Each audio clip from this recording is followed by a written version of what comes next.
Que el Señor les bendiga en este hermoso día. Le damos la bienvenida a nuestro programa Maná del Cielo que alimenta el alma, que es dirigido por las mujeres, por el Ministerio de Mujeres de la Iglesia Cristo Vive en Houston, Texas. Dice la palabra del Señor en 1 de Juan 5:4, porque todo lo que es nacido de Dios vence al mundo, y esta es la victoria que ha vencido al mundo, nuestra fe. Y para compartir la bendición de la palabra del Señor está con nosotros nuestra hermana María Magdalena Núñez. Mi cita bíblica es Apocalipsis 12:11. Y ellos le han vencido por medio de la sangre del Cordero y de la palabra del testimonio de ellos, y menospreciaron sus vidas hasta la muerte. Amén. Y continuamos viendo las parábolas de nuestro Señor Jesucristo.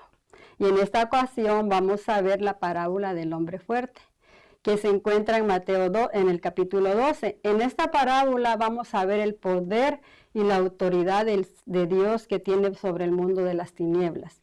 Hermana, ¿me puede leer Mateo 12:29? Amén. Mateo 12:29. ¿Por qué? ¿Cómo puede alguno entrar en la casa del hombre fuerte y saquear sus bienes si primero no le ata? Y entonces podrá saquear su casa. Cuando estudiamos una parábola siempre debemos prestar atención al contexto. Debemos investigar por qué el Señor Jesucristo habló una parábola en particular. Esto nos ayudará a entender el significado de ella, y algunas veces el Señor mismo nos da el significado de algunas parábolas, como la parábola del sembrador que vemos en Mateo 13, pero a veces nosotros tenemos que ver cómo buscamos el significado de la parábola. Bueno, el contexto de esta parábola nos lleva a uno de los milagros de nuestro Señor Jesucristo, y se encuentra en Mateo 12:22. ¿Sí lo puede leer? Mateo 12:22. Mateo 12:22. Entonces fue traído a él un endemoniado, ciego y mudo, y le sanó de tal manera que el ciego y el mudo veía y hablaba. Estar poseído, imagínense, la condición de este hombre, hermana, era una condición terrible, porque imagínense, ciego, mudo, y no solo no podía hablar, no podía oír, sino estaba endemoniado. Estar poseído por un demonio significa que el espíritu inmundo habita en la persona. El enemigo y sus demonios pueden habitar en el cuerpo de una persona incrédula, y al estar en él pueden manipularlo y controlarlo. Amén, de tal manera. Entonces, la pregunta es aquí, si una persona creyente puede ser poseída por un demonio. Pues claro que no, porque nosotros cuando venimos a Jesucristo, cuando recibimos a Cristo, el Señor nos sella con su Espíritu Santo, y dice la palabra de Dios que somos templo y morada del Espíritu Santo. Entonces el enemigo no puede habitar donde está la presencia de Dios. Amén. Entonces un creyente no puede ser habitado por demonios. Yo quería aclarar eso. Pero cuando fue traído este hombre a Jesús, este hombre que estaba estaba mal, en esa condición terrible, cuando fue traído al Señor Jesucristo, el Señor Jesucristo tuvo misericordia de él y lo sanó. Entonces el milagro de sanidad en este hombre, podemos ver la autoridad de Cristo, y que la autoridad que Cristo tiene sobre las enfermedades, ¿verdad? Aún en las enfermedades, sobre los demonios y sobre las enfermedades. Entonces, el versículo 23, hermano, ¿puede explicar un poquito acerca del versículo 23? Amén. Mateo 12:23 nos dice, y toda la gente estaba atónica y decía que ¿será aquel el hijo de David? Las multitudes se preguntaban unos a otros, ¿acaso es este el hijo de David? Estaban asombrados, impresionados, maravillados de que las señales que le habían dado los profetas se habían cumplido. Y es que ellos conocían de la promesa que Dios le dio a David de que enviaría de su linaje al Mesías. Y es que los milagros de Jesús eran tan poderosos que no solo tenían poder para las enfermedades, hermana Iris, sino también sobre los poderes oscuros del enemigo. Y es que los demonios obedecían a Jesús y esa era una Amén. señal que confirmaba que él era el Mesías. Amén. Y al ver los fariseos este milagro, ¿verdad? Que este milagro podía convencer a la gente que Jesús era el Mesías, el Hijo de Dios, rápidamente les dijo, por Beelzebú echa fuera a los demonios.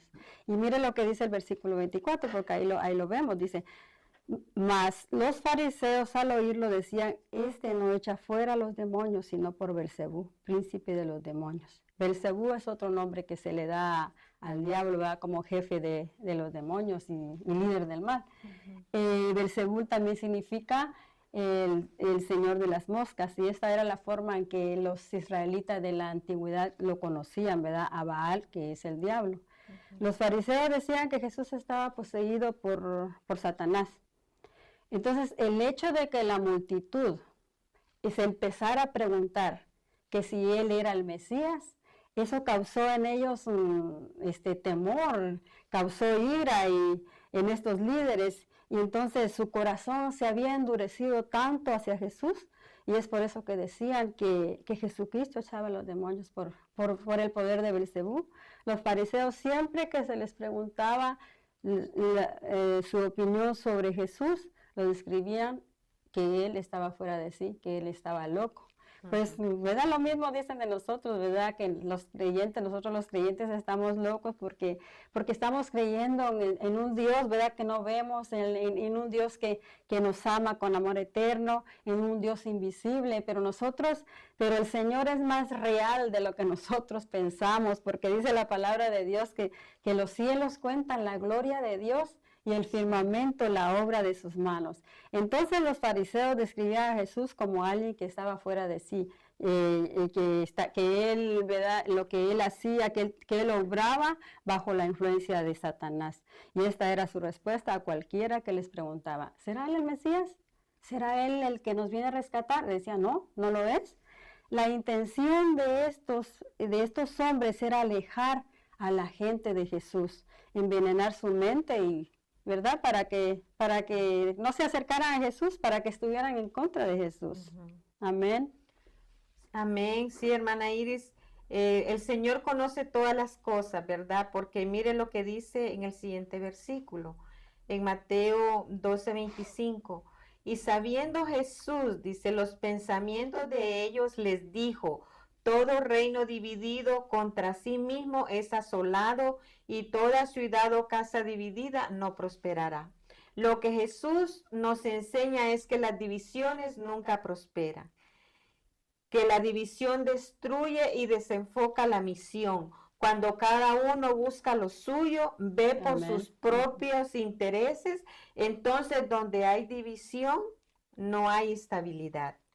Cuando un reino está dividido, es asolado.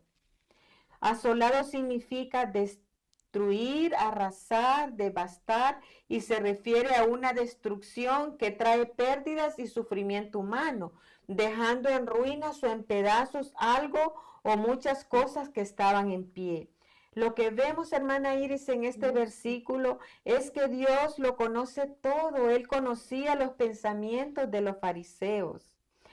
Por eso dice la palabra de Dios en el Salmo 139:4, pues aún no está la palabra en mi lengua, he aquí, oh Jehová, tú lo sabes toda. Jesús sabía, hermana Iris, las divisiones traen consecuencias. En una casa o en un hogar, la desintegración familiar, podemos ver en este tiempo que se ha incrementado, ¿verdad, hermana Iris? Y quien sufre las consecuencias son los hijos, ¿verdad? Sí, eso, que una familia dividida, ¿verdad? Que está en desacuerdo, no va a permanecer, porque dice la palabra de Dios, andarán juntos si no estuvieran de acuerdo de ninguna manera, ¿verdad? Pueden prevalecer una familia que no está unida. Entonces, Mateo 12:26, en la palabra de Dios para todos, dice, si Satanás es el que expulsa a los demonios que son de él, está peleando contra sí mismo. Entonces, ¿cómo puede sobrevivir su reino? Si Satanás expulsa a Satanás, está dividido contra sí mismo. ¿Cómo puede permanecer? ¿Cómo puede permanecer de pie? La respuesta de Jesús es sencilla, pero es muy directa, ¿verdad? Y profunda. Si Satanás trabaja para destruir su propio reino, simplemente no va a prevalecer. Ningún reino se ataca a sí mismo. Y si de algo podemos estar seguros, hermana Magdalena, es de que Satanás y sus demonios están bien unidos, ¿verdad? Ellos no tienen amor, pero ellos están bien unidos para destruir a la humanidad, unidos para estorbar a la iglesia, para desanimar a los hermanos, tentarlos y alejarlos del verdadero camino. Sí. Así es, hermana Iris, Satanás no está dividido, ellos están bien unidos, están bien organizados, ellos trabajan juntos con planificación. Su único propósito, ¿verdad? De Satanás es llegar a una meta, querer ser como Dios y ser adorado como Dios. Por eso el Señor Jesús los confronta en el versículo Mateo 12:22, nos dice, y si yo echo fuera los demonios por Beelzebú, ¿por quién los echan vuestros hijos? Por tanto, ellos serán vuestros jueces. Jesús les hace una pregunta, y si los fariseos contestaban por Beelzebú, ellos mismos se estaban desprestigiando y desprestigiando a los maestros que enseñaban sobre las leyes de Moisés. Y les dijo entonces, ¿por quién los echan vuestros hijos? Los hijos eran los discípulos de Jesús, que algunos eran hijos de los fariseos. Si respondían que por los hijos, entonces sus hijos también estarían practicando el exorcismo. Y a sus hijos, pues no lo desacreditarían ellos, porque ¿quién va a desacreditar a sus propios hijos, verdad? Y si decían que por el poder de Dios, entonces estarían aceptando que creían que sí era el Mesías que estaba echando fuera los demonios. Y a la verdad, eso es lo que ellos no querían aceptar, hermana Iris. Sí, no quería aceptar que Jesucristo pues tenía el poder sobre toda potestad, ¿verdad? Sobre todo el reino que es de las tinieblas. Y dicen que en el primer siglo habían fariseos y líderes espirituales que expulsaban demonios, ¿verdad? Que de alguna manera Dios les usaba para expulsar demonios, porque dice en Marcos 9:39, versículo 38 y 40 en la Nueva Traducción Viviente, Juan le dijo a Jesús, Maestro, vimos a alguien usar tu nombre para expulsar demonios, pero le dijimos que no lo hiciera, porque no pertenece a nuestro grupo. No lo detenga, dijo Jesús. Nadie que haga un milagro en mi nombre podrá luego hablar de mí. Los fariseos no tenían ningún problema con estos exorcistas. El problema era hacia Jesús. Amén. Porque no querían aceptar su divinidad, no querían aceptar que Jesucristo era el Hijo de Dios, que era el Rey del universo, ¿verdad? Entonces continuamos con el versículo que está en Mateo 12:28. ¿Sí lo puede leer?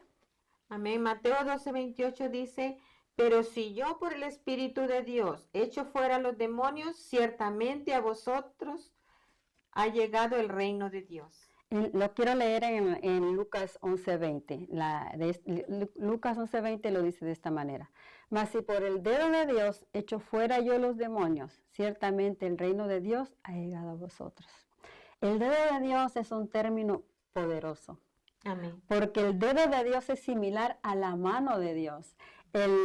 Mateo dice por el Espíritu de Dios. Y esta expresión del dedo de Dios la podemos ver en Éxodo 8:19, que dice, entonces los hechiceros dijeron a Faraón, dedo de Dios es este. ¿Cuándo dijeron ellos esto? Cuando el Señor Jesucristo, cuando Dios, nuestro Dios, liberó al pueblo de Israel de la mano del faraón, ¿verdad?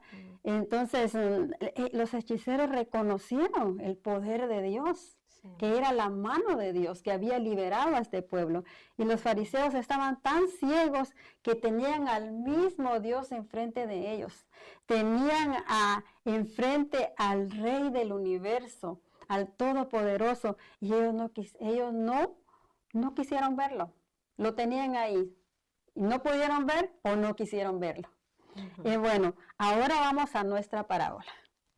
Creo que después de ver el contexto podemos entender el significado de ella. Sí, amén. Dice, si puede leer el versículo, hermana, Mateo 12, 12:29 dice, ¿por qué? ¿Cómo puede alguno entrar en la casa del hombre fuerte y saquear sus bienes si primero no le ata?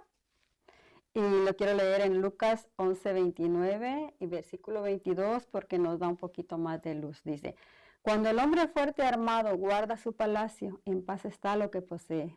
Pero cuando viene otro más fuerte que él, lo vence y le quita todas sus armas en que confiaba y reparte el botín. Aquí está claro que el hombre fuerte es Satanás, como reconocen la mayoría de los comentaristas, ¿verdad? Si es así, entonces quedan algunas preguntas en este versículo. Primero, ¿cuál es la casa o cuál es el palacio de Satanás? La casa, el palacio de Satanás simboliza el territorio o el control que Satanás tiene sobre las vidas de las personas, porque dice Efesios 2:2, dice, en los cuales anduviste en otro tiempo, siguiendo la corriente de este mundo, conforme al príncipe de la potestad del aire, el espíritu que ahora opera en los hijos de desobediencia. Y el saqueador que ata al hombre fuerte representa a nuestro Señor Jesucristo, quien tiene poder para vencer a Satanás y liberar a las personas de su dominio. El punto aquí es que el Señor está demostrando su poder sobre Satanás y su reino de maldad. Gloria a Dios, Sí, ¿verdad? amén, Decimos gloria a Dios por sí, eso, ¿verdad? gloria Porque a el Dios. Señor es poderoso, ¿verdad? Amén. El botín representa las vidas y a las almas de las personas que son liberadas por el poder de Jesús. Así. Satanás, este hombre fuerte, comenzó a trabajar en este mundo inmediatamente después que el Señor creó todo el universo. Después de que Dios hubo creado todo y vio que todo era bueno, vino Él y lo echó a perder todo, como siempre. En el jardín del Edén, se presentó como una serpiente y engañó a Adán y a Eva. Y así fue como el pecado entró en el mundo y obtuvo el reino de la tierra y es el hombre fuerte de este mundo.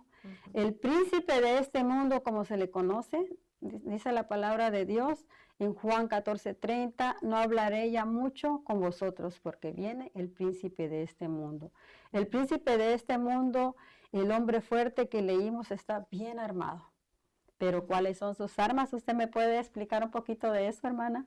Sí, las armas son muchas, ¿verdad? Las que él tiene, pero tiene como tres principales. La número uno es la tentación. Así como Jesús fue tentado aún siendo lleno del Espíritu Santo, ¿verdad? Nosotros no estamos exentos también a ser tentados por Satanás porque por la debilidad, ¿verdad? Del hombre. Y número dos, la acusación que él nos acusa ante Dios y nos calumnia ante los hombres. Y la número tres es el engaño. Satanás es el padre de la mentira, la falsedad y la traición. Satanás ataca la mente, hermana Iris, pero aunque él no pueda leer la mente, ¿verdad? De la mente provienen muchas cosas como es la envidia, la mentira, la soberbia, las personas desobedientes, las aborrecedores de Dios, los engañadores, los inventores del mal, ¿verdad? Todo eso proviene de la mente. Y así es, hermana Iris, el hombre fuerte es una metáfora, ¿verdad? Que Jesús usó, pero no es que sea exactamente el nombre del demonio que predominaba, ¿verdad? Exactamente. Satanás tenía en opresión naciones, pueblos, para que el evangelio de Cristo no avanzara, hermana Iris, pero Cristo vino a atar ese hombre fuerte, ¿verdad? Y nosotros ya no tenemos que atar, hermana Iris, ese hombre fuerte, ¿verdad? Porque ya fue atado por nuestro Señor Jesucristo y Él lo ató, lo venció en la cruz del Calvario y no podemos dudar nosotros, ¿verdad? De ese sacrificio que Jesús hizo, ¿verdad? En la cruz. Cristo Jesús, hermana Iris, abrió el camino para que la palabra de Dios llegara a nosotros y llegara ahí esta palabra, ahí donde ustedes nos están mirando. Cristo Jesús puede saquear lo que está perturbando, ¿verdad?, en sus vidas y hacerles libres de toda atadura, de toda opresión y de toda maldad, porque todo ataque y de todo pecado, hermana Iris. Sí, amén. Dice la palabra de Dios en 1 Juan 3:8, dice que para eso apareció el Hijo del Hombre, para deshacer las obras del diablo. Y quiero leer Lucas 11, versículo 21 y 22 en la Nueva Traducción Viviente. Dice, cuando un hombre fuerte está armado, protege su palacio, sus posesiones están seguras, hasta que alguien aún más fuerte lo ataca y lo vence y le quita sus armas y se lleva sus pertenencias. En la primera parte de este versículo vemos que Satanás ¿verdad? Dice que está en paz. Y en la segunda parte vemos a Jesús venciendo a Satanás, ¿verdad? Le quita todas sus armas, le da libertad a los que hasta ahora tenía cautivos, ¿verdad? Y Jesús es el hombre más fuerte, venció a Satanás, ¿verdad? Jesús es el hombre más fuerte. ¿Amén? Amén. Venció a Satanás. Entonces, ¿pero cómo fue? ¿Cómo fue que él lo venció? Amén. Sí, hermana Iris, podemos decir que Jesús venció, que siendo él el Hijo de Dios, ¿verdad? Se hizo hombre, vivió entre nosotros y vivió una vida perfecta, sin pecado. Después dio su vida en la cruz y venció la muerte. Y gloria a Dios, ¿verdad? Porque al tercer día él resucitó. Pues así fue como venció a Satanás, Amén, resucitando al tercer día. Sí. Dice, lo que parecía ser una derrota fue una victoria. Porque al morir Jesús, ¿verdad? En la cruz, y al resucitar, ¿verdad? Al tercer día, como usted acaba de decir, hermana, venció al diablo, venció al hombre fuerte, venció el pecado. Ahí nos dio libertad. Ahora somos de Cristo. Amén. Ahora le pertenecemos a Cristo. Ahora somos de Él, ¿verdad? Amén. Y el versículo Amén. 30, hermana. Amén. Mateo 12:30 nos dice que el que no es conmigo, contra mí es. Y el que conmigo no recoge, desparrama. El que no está conmigo, a mí se opone, quiso decir nuestro Señor, ¿verdad? Y el que no trabaja conmigo, en realidad trabaja en contra de mí. No es suficiente, hermana Iris, estar con Jesús, es estar unidos a Él. Amén. Cualquiera que no se une a Él está en su contra. ¿Qué es recoger con Jesús? Es sembrar con Él su palabra. La palabra es luz en medio de las tinieblas. Y no podemos nosotras, hermana Iris, quedarnos calladas. Debemos predicar la palabra, Amén. Esa palabra verdadera, ¿verdad? Y defenderla. La frase está muy clara y dice, o estás con Él o estás en contra de Él.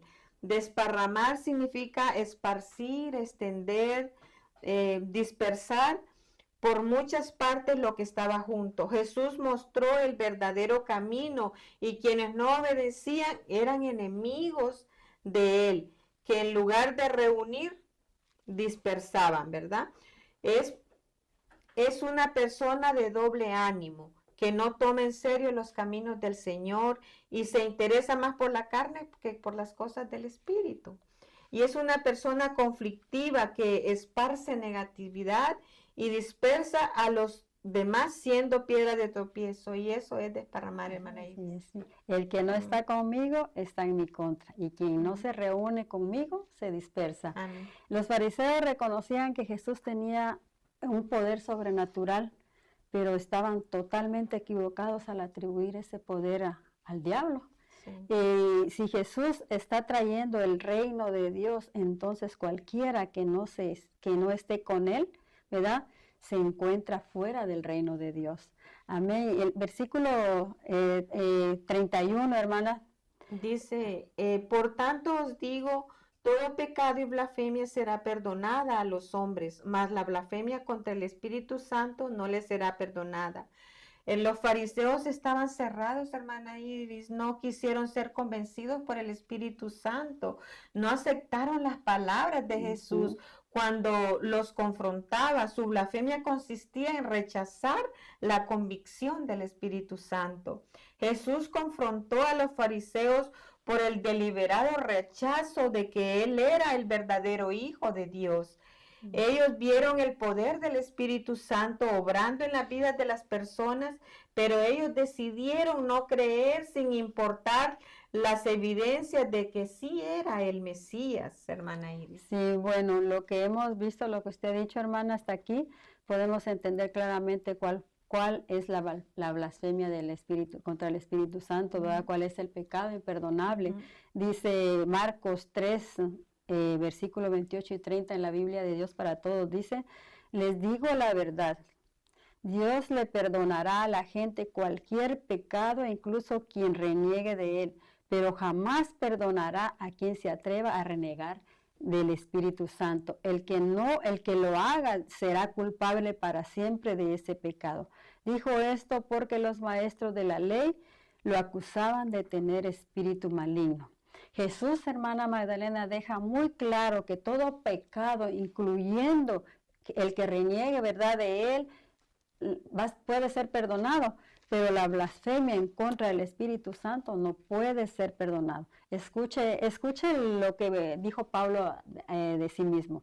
En segunda de Timoteo, capítulo 1 y versículo 12 y 13 dice, doy gracias al que me fortaleció, a Cristo Jesús nuestro Señor, porque me tuvo por fiel, poniéndome en el ministerio, habiendo yo sido antes blasfemo, perseguidor y injuriador, mas fui recibido a misericordia porque lo hice por ignorancia e incredulidad. Y el versículo 14 dice, pero por la gracia de Dios, por la gracia de nuestro Señor, fue más abundante con la fe y el amor que es en Cristo Jesús. Pablo entiende lo que significa blasfemar contra Dios y ser perdonado, ¿verdad? Porque todos conocemos el testimonio de Pablo, ¿verdad? Como él perseguía a la iglesia, odiaba a la iglesia de Cristo, ¿verdad? Entonces, puede uno dudar del Señor, puede uno rechazarlo, ignorarlo, pero si se arrepiente, pues el Señor nos perdona. Todo pecado y blasfemia contra Jesucristo puede ser perdonado. Jesús lo dice en serio, hermana. Sí. La blasfemia contra el Espíritu Santo no tendrá perdón jamás. Calumniar a Dios y a Jesús es una cosa, pero calumniar su obra en este mundo a través del Espíritu Santo es otra. Dado a que el Espíritu de Dios es el instrumento por el cual la salvación ha entrado a este mundo. En Juan 16, versículo 8 dice, cuando Él venga, convencerá al mundo de pecado, de justicia y de juicio. El Espíritu Santo es el que da convicción de pecado. El Espíritu Santo es el que nos lleva al perdón de Cristo, nos mueve a depender de su gracia. Amén, hermana Iris. Sí, el Espíritu Santo es quien hace la obra en nuestros corazones. Amén. Y Él es quien nos hace sentir esa necesidad de Dios. La blasfemia en contra del Espíritu Santo surge, hermana Iris, de un corazón convencido de que no necesita de Dios. Y rechazar el mover del Espíritu Santo en este mundo, porque hay muchos, hermanas, que no creen del mover del Espíritu Santo, ¿verdad? Y cuando nosotros resistimos esa presencia del Espíritu Santo, eso es una blasfemia. Es una blasfemia. Y allí, pues, no hay nada que hacer, ¿verdad? Cuando el Espíritu Santo nos habla y sentimos en nuestro corazón que Él nos está redarguyendo en alguna cosa que nosotros hayamos hecho, ¿verdad? Pero no ponemos atención a lo que el Espíritu Santo nos quiere decir, rechazamos la voz del Espíritu Santo, eso es blasfemia. Sí. Amén, rechazar al Espíritu Santo de Dios. Entonces, hermanas, ahora para concluir, ¿qué nos quiere enseñar el Señor a nosotros hoy a través de esta parábola? Debemos de preguntarnos esto, ¿qué es lo que el Señor nos quiere enseñar a través de esta parábola del hombre fuerte? Bueno, todos cuando venimos a este mundo nacemos en pecado. David dijo, en pecado me concibió mi madre. Nacemos en pecado porque fuimos afectados por la caída de Adán y Eva. Satanás, cuando entramos en este mundo, entramos siendo presos de Satanás. Se oye feo, pero se oye fuerte, pero es así. Y vivimos bajo su influencia. Vivimos, ¿verdad? Bajo la potestad del príncipe de este mundo. Y sin Cristo, Satanás seguirá dominando nuestras vidas. Y de forma inconsciente, millones de personas están viviendo como presos de Satanás. Si usted nos está escuchando en esta mañana, si está en esta situación, si usted no ha entregado su vida a Cristo, al hombre más fuerte, esta es su oportunidad. El Señor Jesucristo puede rescatarla y trasladarla de las tinieblas a la luz. Dice Colosenses capítulo 1, versículo 13 en la Nueva Biblia Vida. Él nos rescató del reino de las tinieblas y nos trasladó al reino de su Hijo amado. Este versículo está hablando de dos reinos. Uno, donde estamos por naturaleza, ¿verdad? Que es el reino del hombre fuerte. Y el otro es el reino del hombre más fuerte, quien es nuestro libertador. El único que nos puede liberar de nuestra esclavitud, ¿verdad? Entonces, si Jesucristo es el más fuerte, hermana Magdalena, entonces, ¿qué nos conviene a nosotras? Con Él estar. Estar con Él, ¿verdad? Sí, unirnos a Él, apegarnos a Él, caminar con Él. Porque dice la palabra de Dios que con Cristo, dice, lo tenemos todo. Dice la palabra de Dios que todo lo puedo en Cristo que me fortalece. Dice la palabra de Dios que somos más que vencedores en Cristo Jesús. Entonces, si Cristo es el más fuerte, entonces acerquémonos a Él, porque dice su palabra que si Dios es por nosotros, ¿quién contra nosotros, verdad? Con Jesucristo tenemos todo, ¿verdad? Estamos completas en Cristo. Entonces, en resumen, para culminar, creemos que el Espíritu Santo le ha estado convenciendo de que necesita ser salvo o salva. No espere más, no rechace esta invitación, porque rechazarlo voluntariamente es sellar, ¿verdad? Es sellar esa perdición para siempre, ¿verdad? Es ser condenado. Esa es la verdad, cuando rechazamos a Cristo, porque pues sí dice que nosotros somos, cuando venimos a Cristo, Él nos hace libres, ¿verdad?